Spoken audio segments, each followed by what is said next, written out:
most of them were accommodations na walang ka-experience tungkol sa pagsusugal, walang experience sa gaming, pinabili ng suka dyan sa sari-sari store at makita ng padrino, halika rito, pasok ka sa Pagcor, pinasok, and yet tatanggap ng 208,000 samantalang ito, sila, then 27 years, 12 years, below minimum wage. Hindi ba kabalastugan yan? No, huwag ka magsinungaling dito. At kayo dyan sa board, ang nagde-decide pala. Kayo nang papakasasa sa pera na pinagpapagulan nila. Hindi ba kabalastugan yan? Sige, papaputol ko lahat ng daliri ko, i-open ko yung wanted sa radyo ng programa.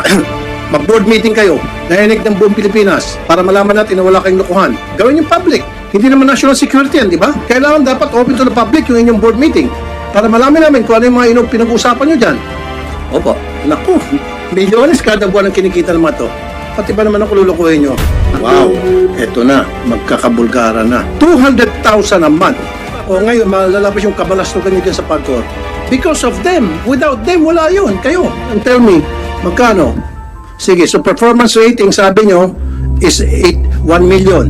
Yung sabi mo, depende pa. No, bullshit. Hindi ako maniniwala. Kayo dyan, pwede kayo maglutuan. Kayo sabi ni yung performance rating, ikaw, 1.5.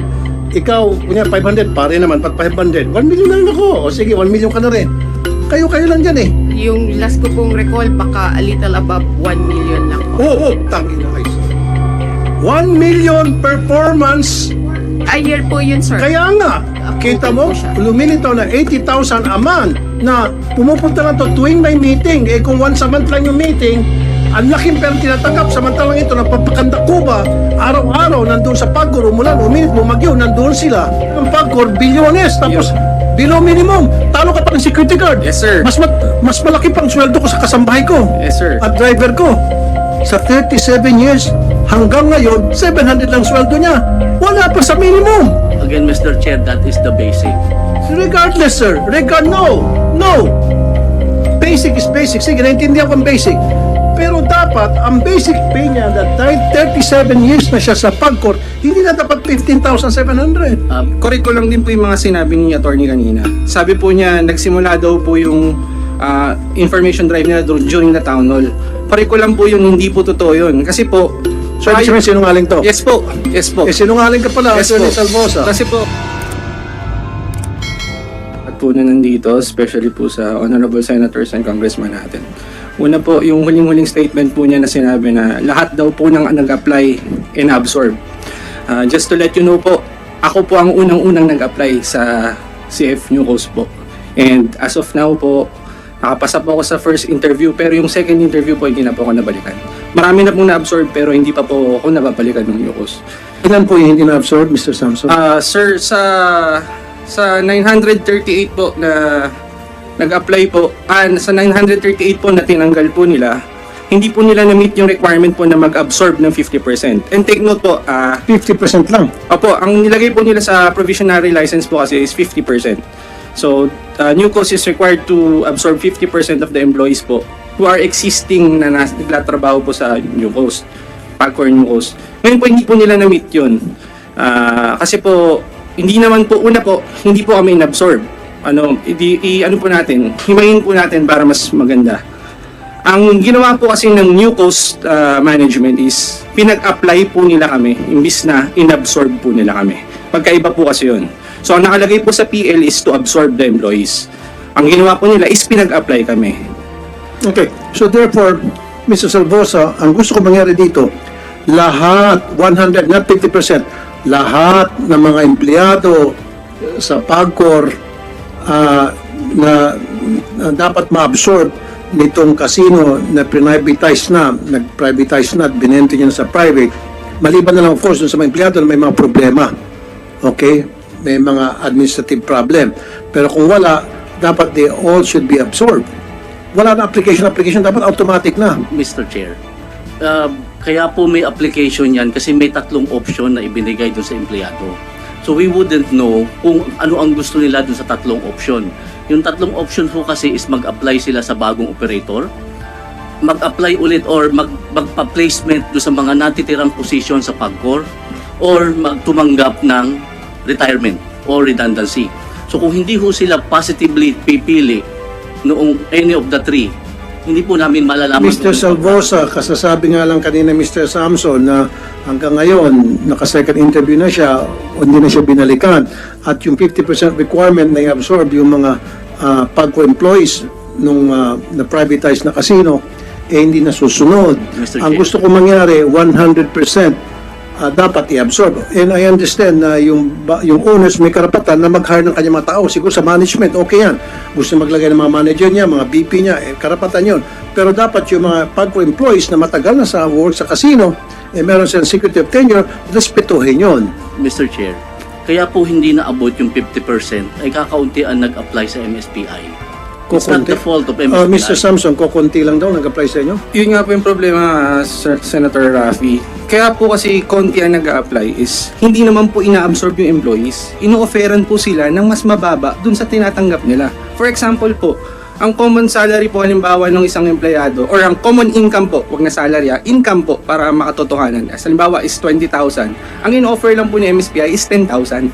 Ay, look, So ang layo po ng diferensya, Mr. kahit na sino tatanggi. Yes po. Kaya Kaya kumikita ko ng 20,000 no, dididimot mo ako. Tagal-tagal ko na sa PAGCO, magdidimot ako 10,000 na lang. Hindi ako papayag. Kaya pala, hindi na nangyari yung kagustuhan nila na Yes. 100% absorb. Kayo, 50% nga, hindi nyo na kaya. At saka, Senator Raffy, correct ko lang din po yung mga sinabi ni attorney kanina. Sabi po niya, nagsimula daw po yung information drive nila during the town hall. Correct ko lang po yun, hindi po totoo yun. Kasi po, So, ibig sabihin, sinungaling to? yes po, yes po. Sinungaling ka pala, Yes Attorney po. Salvosa. Kasi po, simula pa lang po nung briefing, bago pa po magkaroon ng town hall, kino-condition na po nila kami na magpa-privatize kami. So, as early as So, the town hall meeting happened or it did not happen? the town hall meeting happened, sir. Pero, It happened. again, prior to that po, kinokondisyon na nga po nila kami. Wala pa pong ano. Tsaka, sir, wala po silang nilabas na black and white. Puro po yan, verbal lang. Doon sa town hall meeting, meron ba yung exchanges of discussion? Sir, debates? eto po, meron po kaming exchanges of discussion. Hiningan po namin sila ng minutes of the meeting. Hiningan po namin sila ng mga requirements, yung mga PL, MOA. Up to now po, hindi pa po nila nire-release sa amin yun. Okay, so pinayagan ho ba kayo doon sa town hall meeting na magtanong? Yes, sir. Po, Sinagot nila? di po nila sinagot direkta. Kasi nga po, hindi daw po sila lawyer or ano. So, hindi mga kayo ganun po, satisfied? Hindi po, sir. Hindi po talaga. So, bali, useless po yung town hall meeting na yun, Attorney Salvosa. Your Honor, please, the whole board and the chairman was in the town hall meeting. It was the chairman who was presiding in the town hall meeting. I was there, Your Honor. I was answering questions of the employees. HR was there. The licensing was there. So, I don't know why hindi raw sila pinayagang... Mr. Samson, Sir, tulad niyan, sir. Nandun po siya. Kung maalala po niya, tinanong po siya ng isang pit supervisor namin during the start of the session of the town hall. Tinanong po siya directly, can you assure us na magkakaroon kami ng security of tenure? You can ask him ano pong sinagot niya nun. ano pong sinagot niyo, Attorney? Ang sabi ko, Your Honor, merong trabaho para sa kanila. Hindi nga, can you assure? Ang tanong, dapat yes or no? Yun lang po ang sabi ko. Because I cannot, siyempre mag-a-apply sila, Your Honor. Hindi ko sasabihin na desisyon ng isang kumpanya. Pero dapat i-guarantee nyo, Mr. Salvosa, kayo yung PAGCOR eh. Kasi kung ayaw yung bigyan ng license yung nag-a-apply para ng casino, na private franchisee or franchise, magkaroon ng private franchise sa casino, pag hindi yung ginawa, walang magagawa yun. Yes, Mr. So it's Chair. you call the shots. Pwede nyo sabihin, sige, bago namin kayo aprobahan, kailangan i-absorb nyo certain numbers of employees. Yes, Mr. Pwede nyo Chair. ilagay doon sa kontrata. Kasama ho At yun sa usapan. walang magagawa itong mga gustong mag-apply ng casino. Yes, Mr. Magkaroon Chair, ng but- casino. Yun nga, we still give the new licensee the discretion to choose kung sino ang kanilang empleyadong i-hire. We cannot force them to do that. Nobody, I think, could force them to do that. No, sir. I beg to disagree. These people na matagal ang tatrabaho sa PAGCOR, as long as wala silang problema wala silang administrative case, at okay yung kanilang record, for me, dapat i-absorb sila 100%. Maliban na lang doon sa may mga pagkakasala, maliban doon sa mga tamad, siyempre may mga annual review, di ba, yung mga employee, then ibibigay yun sa bagong gusto mag-apply ng para maging licensing, casino license sa PAGCOR. Tingnan niya. Okay, yung mga may record, huwag niya i-absorb, pero yung walang mga record, malinis, at 100% rate, kailangan ma-absorb yun. pwede yung ilagay yun sa kontrata nyo. Walang magagawa yung gusto mag-apply ng license. Walang magagawa. Yes, Mr. Chair. Nakalagay naman na, nandun naman sa ano yun, talagang mag-absorb sila. Now, as to the one issue na mabliit daw yung sahod, well, Mr. Chair, PAGCOR has been there for 40 years. Siyempre, through the years, tumataas yung benefits namin. Comparing them to essentially a startup. Siyempre, yung parang bata yan, gumagapang pala ngayon, Your Honor, yung kumpanya. Actually, that is what happened with the Entertainment City. Noong magbubukas ng Entertainment City, naglipatan yung mga taga-PAGCOR. There was they did not take any mas malaking sahod. But they took the opportunity to be the pioneers of that operation. So, yun lang po. Yung sinasabi niyo po, Mr. Samson, na 20,000 ang kinikita niyo. Ano to? Plus tip? Sweldo? Sir, ano po, ano lang po yung hypothetical po, sir. Hindi niyo binibilang dito yung tip. Hindi po namin, kumbaga, Yung in-explain sweldo ko lang lang. po sa inyo yung difference. Hindi po yun yung exact figures kasi iba-iba po. Okay, yun, sige. sir. Alam ba, sa isang regular na casino employee, nagsisweldo ng 20,000? Bali sir, ano po, ako po, kasi napag-iwanan po yung sahod ko eh. Ang basic salary ko po is 10,598.98. 10,500. 10,598.98 po. Ganun po kababa. Wala sa minimum yan. Yes, sir. Yung At ang kinikita ng PAGCOR, bilyones, tapos below minimum. Talo ka pa ng security guard. Yes, sir. Mas malaki pang sweldo ko sa kasambahay ko. Yes, sir. At driver ko. Mr. Chair. Ba't ganun? 10,500. Mr. Chair, that is the basic salary. But, as I said, through the years, may mga benefits na binibigay ang PAGCOR. Ano po yung mga benefits, sir? Magkano ho ang apps niya? Nadodoble ho yan eh. Because merong nanggagaling sa Provident Fund. Merong healthcare. Merong Ito yung concern ko po sa take-home pay. yung take-home pay ko kasi, yun nga ho, doble Kahit yun. pa sabihin natin sa tagtarin mo ng benefits, health benefits and all, pero pag uwi niya ng bahay niya, 10,500 ang tatanggap niya sa isang buwan, kulang po yun. Mr. Chair, Sa isang pamilya na dalawang anak. Mr. Chair, ang sabi ko nga ho, doble yun. Because of that release dun sa Provident. Magkano po magkano take-home pay niyo po?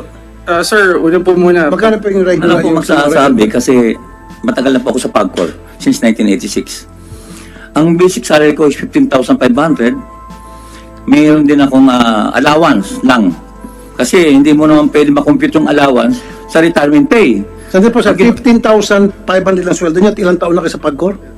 37 years. Sa 37 years, hanggang ngayon, 15,700 lang sweldo niya. Wala pa sa minimum. Again, Mr. Chair, that is the basic. Regardless, sir. No. Basic is basic. Sige, naintindihan ko ang basic. Pero dapat, ang basic pay niya, dahil 37 years na siya sa PAGCOR, hindi na dapat 15,700. Your Honor, that was the way it was structured by previous administrations na... Well, then sa baguhin Provident- natin tong structure ninyo. Yes, Mr. Chair, but we are because there is the GCG law since 2010, hindi ho namin mabago. We are just now applying for the CPCS. Pag nabago ho po yung CPCS, doon po lataas yung basic. But we have to go through that process, Mr. Chair. Yung mga matataas na opisyal sa PAGCOR, nagsiyaman na naging bilyonaryo na, alam niyo naman yan eh. Samantala itong mga empleyado, yung nagpapakanda ko ba, meron kayong mga empleyado, mga boss niyo dyan, pag lumabas sa kalye, 10 caravan na bodyguards. Bakit magbabodyguard pag karami-rami? Takot ba siya na, dahil kumikita ng limpak-limpak sa lapi, samantala yung mga tao niya, barya-barya kinikita. Kung naging problema namin since 2010, Your Honor, yung pong CPCS. No, sir. Well, we have to revisit that CPS law kung batas ba yan para magkaroon ng adjustment at ito mga employees nyo sa PAGCOR na pagkatagal-tagal, 37 years, 15,000 pa lang, Senator Coco. I'd like to acknowledge the presence of Senator Coco Pimentel. 15,700 you said? 15,500 po. 15,500, Senator Coco, 37 years, 37 years. yung kanyang basic pay. Hindi makatarungan yan. Sabi mo, meron batas. Well, I'd like to see that law and we'll revisit that and change that. Amend that. Para pumantay sa industry standard yung kanilang sweldo. Yes, sir. Mr. Tungkol po sa sinasabi niyang CPCS na ginagawa sa ngayon, since naglalabas si President Rodrigo Duterte ng Executive Order 150, ng 2021, October. Pero ang nagtatanong po ako sa GCG, bakit hanggang ngayon hindi pa napapatupad sa amin ng CPCS? Samantalang kami na lang ata ang GOCC na hindi nabibigyan ng ATI o ng CPCS authority to implement. Ang sabi po sa akin ng ng GCG, dinidribble daw po ng PAGCOR para hindi matuloy ang CPCS. Ayan, bakit nyo dinidribble, Mr. Chair, Salvosa? hindi ho totoo dinidribble namin. Actually, minamadali ho yan. Oh, kung minamadali sana, wala na sila dito ngayon, hindi sila magreklamo. Actually ho, hindi ko alam kung sino nagsabi sa kanyang dinidribble ng PAGCOR. Sino nagsabi sa inyo na dinidribble? Ang head executive assistant po ni dating chairman ng GCG, ni Commissioner Quiros, Justice Quiros. Ang nagsabi po sa akin, si Attorney Remos Reyes, na kung nagpapasa po sila, pero kulang. Anin mo yung kulang kung hindi naman ma-aproban. So ang tingin po ni Attorney Remos, dinidribble. Kasi kung kinukumpleto nila ang pagpasa ng mga papel, automatic ma-aproban po. Attorney Salvosa. Your Honor, please. I think that if that is the perception of the person, it's not reflective of the position of the agency. Sir, yung sinasabi mo, it's not the perception. Para sa akin, hindi mahalaga yon. Mahalaga rito na meron silang mga sinasabi, supported by facts, na 37 years na sila, 15,500 pa lamang ang kanyang basic. Ikaw, Mr. Samson, ilang taong ka na? Sa PAGCOR? Sir, by April 16 po, I will turn 12 years na po sa organization. Ito naman, 12 years na, ang basic salary niya, 10,500 pesos. Mas malaki pang sweldo ng kasambahay ko. Actually nga ho, Mas sir, malaki pang basic na sweldo ng kasambahay ko sa 10,500. Ito'y 12 years na sa inyo. At kumikita ang PAGCOR ng bilyones. actually ho, sir, yun nga po ang sinasabi ko. That is how the benefits package and the compensation package. Nasa batas ba yan? Hindi po, kasi before the GCG, Hindi nga, nasa batas ba yan? So, sa PAGCOR lang na ano yan? noon po kasi ang No, before, tanong ko, wala sa batas. Your Honor. So, kayo lang gumawa-gawa. Your Honor, ng pata- no, yes or no lang. Kayo nasa lang batas po, Your Honor. Na anong klase, anong Doon batas? po sa charter ng PAGCOR may nakalagay pong provision that personnel policies of PAGCOR shall be governed by the board. Governed by the board. So, kung gano'n, governed by the board, kayo dyan sa board, sabihin nyo kung magkano yung dapat maging basic nila, that should be up to the market standard. Industry standard. Wala sa industry standard to. 37 years, 15,500 pa lang yung kanyang basic. 12 years, 10,500 yung kanyang basic. Kayo lang pala dyan sa board ang gumagawa ng patakaran. Your So, Honor, baguhin yung patakaran. Sino ba yung mga nasa board? Ah. Magkano ba sweldo ng board? Ikaw, member ka ng board. hindi po. Magkano sweldo ng board? Isang member, magbigay ka ng example. Wala akong sweldo, allowance lang po. Magkano allowance per meeting? Kasi alam ko, per board meeting, magkano? Hindi alam yun. No, imposible. Miss Sharon Quintanilla, magkano? Huwag ka magsinungaling dito. Tumas ka kayo, tumayo kayo, magkano kayo? Ipaut niya ito. Pero on top of that po, meron silang nakukuwang performance-based incentive And na annual lang po. Pero magkano? subject po sa approval pa din po ng GCG. I know, pero magkano yung performance? Variable po yung amount. Magkano yung average? I think yung last ko pong recall, baka a little above 1 million lang po. Oh, tangina. Ay, sorry. 1 million performance. A year po yun, sir. Kaya nga, performance lang ito, pero pa doon sa per board meeting, attendance board meeting. So 1 million. If we are No, annually. Para sa kanila tinatawag na performance rating, na lahat naman sila nakakatanggap. ay depende po kung mamimit po namin yung Of requirements. course, mamimit yun dahil kayo lang eh. Meron po kasing required na makakuha kami ng at least 90% I-divide nyo nga yung 1 ng million aming divided by 12. performance po. Ha? Subject to GCG Kita approval mo, po siya. lumilitaw na 80,000 a month na pumupunta lang to tuwing may meeting. Eh kung once a month lang yung meeting, ang laking pera tinatanggap. Samantalang ito, nagpapakandak ko ba, araw-araw nandun sa PAGCOR, umulan, uminit, bumagyo, nandun sila. Kaya nga, magkano per meeting? O ngayon, malalabas yung kabalastugan nyo dyan sa PAGCOR. Hindi, meron yun. Alam ko malaking per meeting eh. By the thousands yan eh.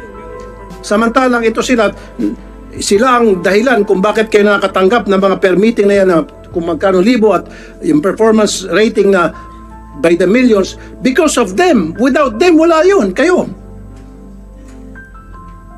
Di ba? Oh, ngayon, tell me, magkano? Sige, so performance rating, sabi nyo, is 1 million. Yung sabi mo, depende pa. No, bullshit. Ay, sorry. Hindi ako maniniwala. Kayo dyan, pwede kayo maglutuan. Kayo sabihin, ikaw 1 million performance rating, ikaw 1.5. Ikaw, kunya 500, pare naman, pat 500. 1 million na rin ako. O sige, 1 million ka na rin. Kayo lang dyan eh. Huwag ka magsinungaling, taking ka, mahirap makulong sa baba. You are the VP of Finance. Dapat alam mo na ito noon pa. Grabe ka naman, ma'am. You came here not prepared. Dapat, ma'am, Meron bilang po kasi finance, amount per meeting and then may maximum pong amount na kahit lumagpas po yung ilang meeting, may cap po siya. So just to be sure po, okay. kukunin ko po yung data po. So, gusto ko magkano yung natatanggap average per ilang bang meeting sa isang buwan? Ilang board meeting sa isang buwan? Weekly po, merong pong... 4. Huwag ka magsinungaling, taking ka, mahirap makulong sa baba. You are the VP of Finance. Dapat alam mo na ito noon pa. Grabe ka naman, ma'am. You came here not prepared. Dapat, ma'am, Meron bilang po kasi finance, amount per meeting and then may maximum pong amount na kahit lumagpas po yung ilang meeting, may cap po siya. So just to be sure po, okay. kukunin ko po yung data po. So, gusto ko magkano yung natatanggap average per ilang bang meeting sa isang buwan? Ilang board meeting sa isang buwan? Weekly po, merong pong... 4. Wow. Eto na. Magkakabulgara na. 4 times a week. A month. Okay. Ang tanong, magkano per board meeting? Ako, hulaan ko, 50,000 per board meeting yan. 200,000 a month. 50, hintay na. Pero ako hula lang to. 50,000 yan per board meeting a month. Napapatawa ka. Kung sa SSS ka, mas mataas pa. Kayo pa kaya? Sa mga SSS, hindi lang. 60,000 pata sa SSS board members. O kayo sa PAGCOR, mas malaki kasi sugal kayo pera kayo Yes, Mr. Alvarez. Ang alam po namin ay twice a week sila nagbi-meeting. Hindi, sabi niya 4 times a week daw Hindi, 4 times a month. twice a week sa week. Kaya, Twice a week. So, Opo. 8 times. opo. Oh. Yun ang alam po namin. 2 times. Naku. Milyones kada buwan ang kinikita ng mga to. Mr. Chair, 2 times once a week. lang po talaga. Ha? Once a week lang po talaga. Okay. Sir, pa-clarify na lang po. Kasi hindi po kami nagkakamali. Tuwing Tuesday, may execom po na nangyayari. And then kapag Thursday naman po, board meeting. So, alam po namin. Sa talaga. Execom, nandun yung mga board members. Yes po. Twice a week. Hindi ho kasi board meeting yon. That's executive committee.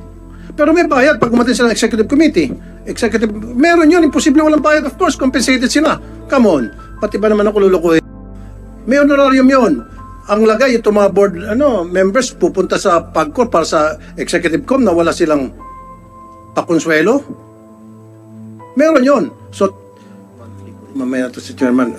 So, Ito, for yung board. every EXCOM meeting po, 24,000 po yung gross na per time. 24. Pero inaman po, maximum Ito, 24 per executive execom. Yes po, but So that's for 4 times.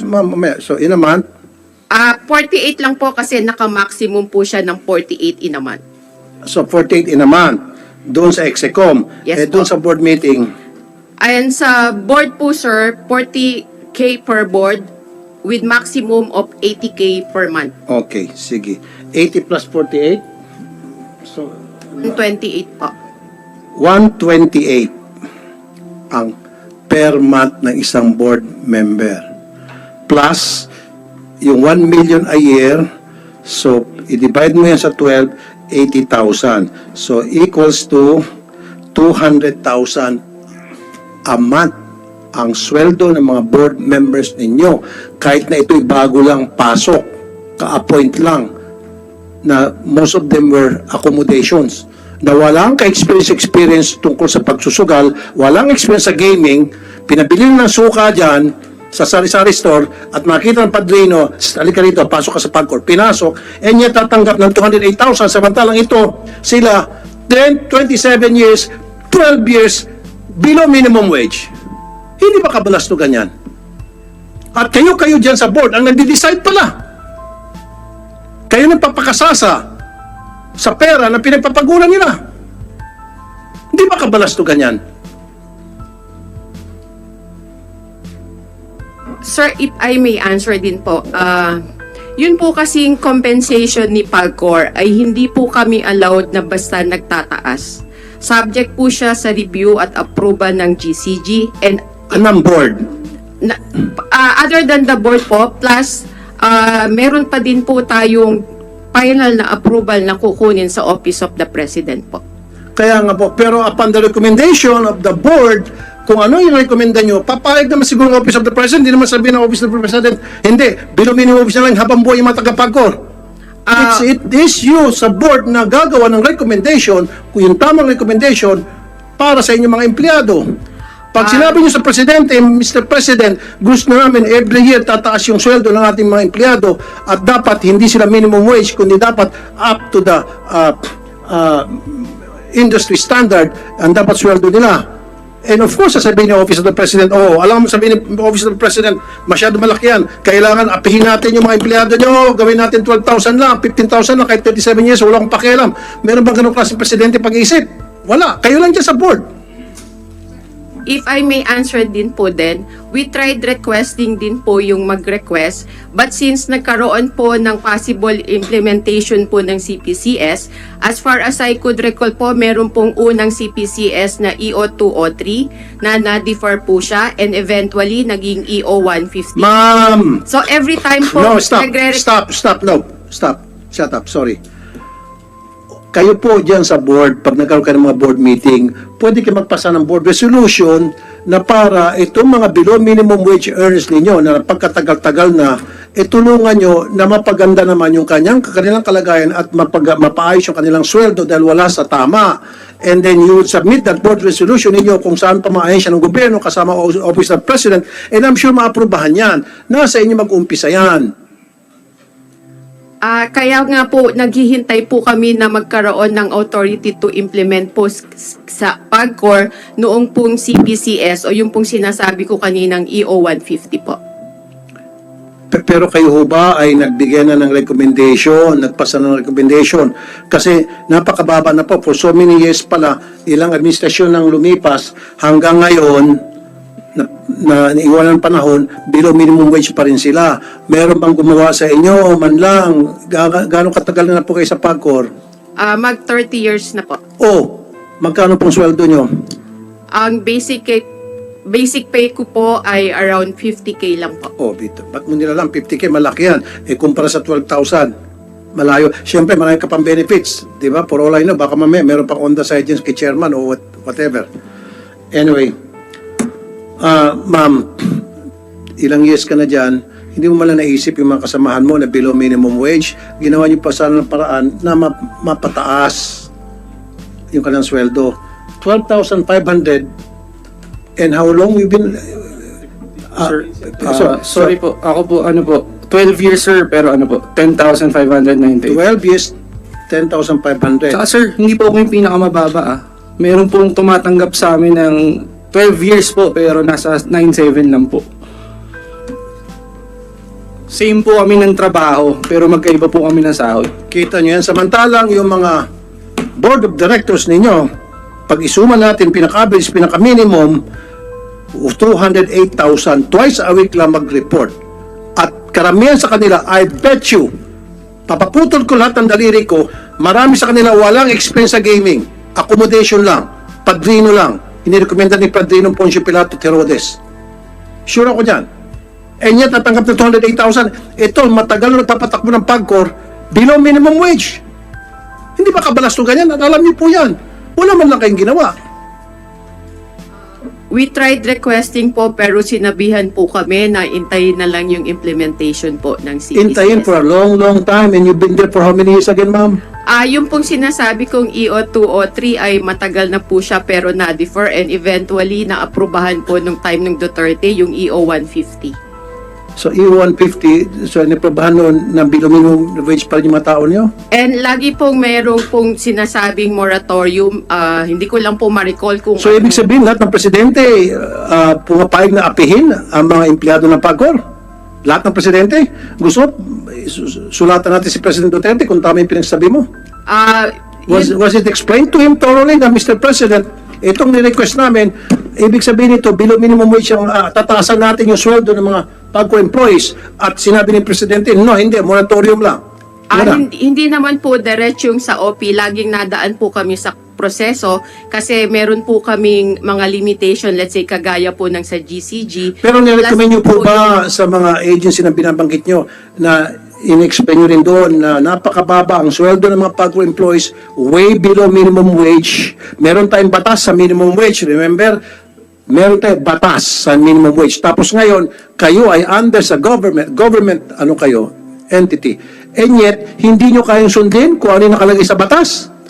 We tried to point it out po. In fact, even in one of the meetings po sa Malacanang, we highlighted that this is ito lang po yung BIP or basic pay ng mga nakukuha ng PAGCOR. Pero still po, hindi po kami ganun na pagbigyan po ng pansin. Okay, so sinabi nyo sa Malacanang, sino dun sa Malacanang sinabihan nyo po? Actually, in one of the meetings po specific with the GCG kasi nga po yung... Hindi nga po, sino nga po doon at did you do it in writing in black and white? And I'd like to see a copy of that. Dahil kasi from now on, ako mismo, kung kinakailan pupunta ko in person sa Malacanang, ibibigay ko yon. Time pa po ito ni dating President Noynoy Aquino and under the Nagyat admin po. We tried to point out po na ganun lang po yung basic pay namin. Mahina kayo mag-explain. Compared to other government agencies. Kaya nga po, mahina kayo mag-explain. Baka hindi nyo kayang explain na maayos. Kasi kung it was properly explained na kailangan taasan na natin itong mga empleyado natin, below minimum wage sila, meron tayong batas na sinasabing dapat na sinusunod yung minimum wage sa gobyerno tayo, kailangan taasan na natin yung kanilang sweldo. Kung explain it properly, I'm sure yung Malacanang papayag. Comfortable sleep wherever you are? Duyan now with Landshop! Available ang Duyan Frame Detachable, Duyan or Hammock Stainless Ring Pair without Carabiner, Duyan Stainless Ring Pair with Carabiner Set, Military Hammocks with Mosquito Net, Convertible Duyan Frame to sampayan ng damit! Rest and relax well even without trees or posts to anchor your Duyan. Matibay, garantisadong dekalidad at pangmatagalan ng gamitan. Land Shop, your mobile comfort zone. Place your order now!